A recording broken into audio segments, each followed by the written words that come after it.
Good morning team. நான் உங்கள் குமார் பேசுகிறேன்.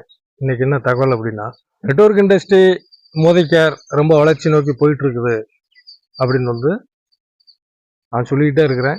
நிறைய பேர் நம்புறீங்க, நிறைய பேர் இதெல்லாம் இவங்க ஏதோ பண்ணுறாங்கப்பா அப்படின்ட்டு நினைக்கிறீங்க.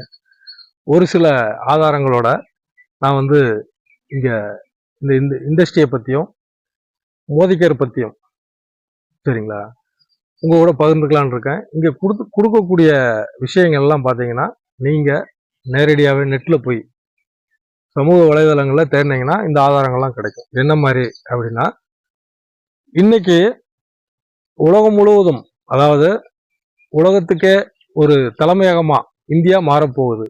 எதுக்கு அப்படின்னு பார்த்தீங்கன்னா, நெட்வொர்க் இண்டஸ்ட்ரி. இது நான் சொல்லலை, கருத்து கணிப்பில் சொன்ன விஷயங்களை தான் சொல்கிறேன்.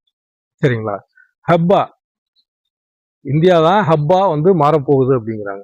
எதை வச்சு சொல்றாங்க இவங்க அப்படின்னு பார்த்தீங்கன்னா, நெட்வொர்க் மார்க்கெட்டிங்க்கு கச்சா பொருள் என்ன அப்படின்னு பார்த்தீங்க அப்படின்னா, ரா மெட்டீரியல் என்ன அப்படின்னா மக்கள் தான்.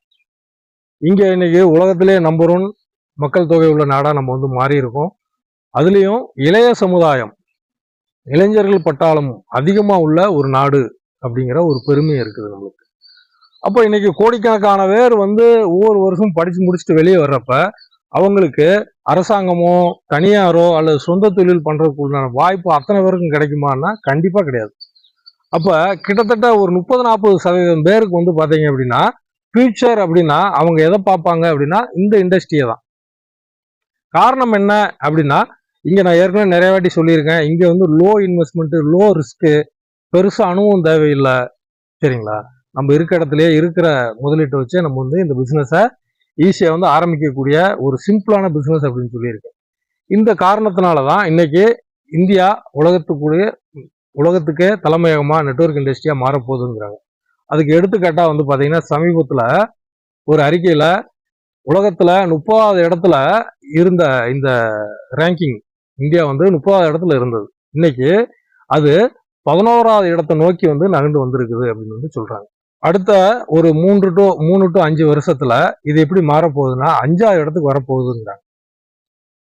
அது மட்டும் இல்லாம 2022-23 உலகம் முழுவதும், சரியா, இந்தியாவை தவிர்த்து உலகம் முழுவதும் இந்த நெட்வொர்க் இண்டஸ்ட்ரி பாத்தீங்கன்னா 1.5% டீக்ரோத் ஆச்சு. 1.5% என்னாச்சுன்னா வியாபாரம் இறங்கிச்சு. ஆனா இந்தியாவில் என்ன நடந்தது அப்படின்னா 4.5% இது வளர்ச்சியை நோக்கி போச்சு 22-23. இதெல்லாம் எதனால அப்படின்னு பாத்தீங்கன்னா, நான் ஏற்கனவே சொல்லிட்டேன், திருப்பியும் சொல்றேன். நம்மளுடைய மக்கள் தொகை, வேலை வாய்ப்பின்மை, இவங்களுக்கெல்லாம் ஒரே புகலிடம் இதுதான். அதே மாதிரி இந்த கருத்து கணிப்பு நிறுவனங்கள்லாம் ஒரு 3 வருஷத்துக்கு முன்னாடி என்ன சொன்னாங்கன்னா, கிட்டத்தட்ட 16,000 கோடிக்கு மேல 22-23 டேர்ன் ஓவர் ஆகும் அப்படின்னு சொல்லியிருந்தாங்க. இன்னைக்கு அந்த டேர்ன் ஓவர் எவ்வளோ ஆயிருக்குது அப்படின்னு பாத்தீங்கன்னா, கிட்டத்தட்ட 26,852 கோடி டேர்ன் ஓவர் ஆயிருக்கு. 16,000 சில்லற கோடி சொன்ன இடத்துல இன்னைக்கு 26,852 கோடி டேர்ன் ஓவர் ஆயிருக்கு. சரியா? இது அடுத்து எப்படி இருக்கும் அப்படின்னு சொல்றாங்க அப்படின்னா, சரியா, 25-26ல 64,500 கோடி டேர்ன் ஓவர் பண்ணி இந்தியாவிலேயே நம்பர் 1 இடத்தை பிடிக்கும் அப்படின்னு சொல்றாங்க. உலகத்திலேயே முதல் இடத்துக்கு வர்றதுக்கு உண்டான வாய்ப்பு இந்தியாவில் அதிகமா பிரகாசமா இருக்குது. 64,500 கோடி. அதுவும் ஒரு தமிழனா நான் பெருமைப்படக்கூடிய விஷயம் என்ன அப்படின்னா, உலகத்துக்கு இந்தியா நம்பர் 1. அப்ப இந்தியாவில் எந்த ஸ்டேட் அப்படின்னு பாத்தீங்கன்னா மாறுதட்டி சொல்லலாம், தமிழ்நாடு தான் கிங்கா இருக்க போகுது. எவ்வளவு டேர்ன் ஓவர் பண்ண போகுதுன்னா 9,000 கோடி டேர்ன் ஓவர் பண்ணி இந்தியாவிலேயே நம்பர் 1 ஸ்டேட்டா தமிழ்நாடு மாறப்போகுது. நல்லா கவனிச்சுக்கோங்க. அதுல எந்த கம்பெனி டாப்ல இருக்கும் அப்படின்ட்டு அவன் சொல்றான். சரியா? இந்தியாவில் இன்னைக்கு ஃபாஸ்ட் குரோத்தை நோக்கி போயிட்டு இருக்கக்கூடிய ஒரே கம்பெனி மோதிகேர் அப்படின்னு சொல்றாங்க. சரிங்களா?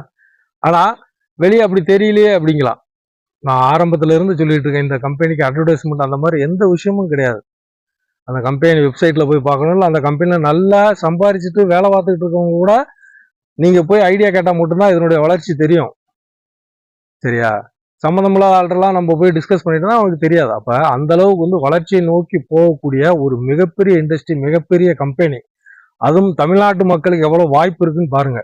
வாங்க, இங்க செய்ய வேண்டிய வேலை ஒரே வேலை தான். கடையை மாத்தி பொருள் வாங்க போறோம், அதன் மூலியமா சம்பாதிக்க போறோம். நான்லாம் அதான் பண்ணிட்டு இருக்கேன். சரிங்களா? வாங்க, நீங்களும் நம்பி வாங்க, சேர்ந்து வேலை செய்வோம், மிகப்பெரிய வெற்றி பெறுவோம். நன்றி, வணக்கம்.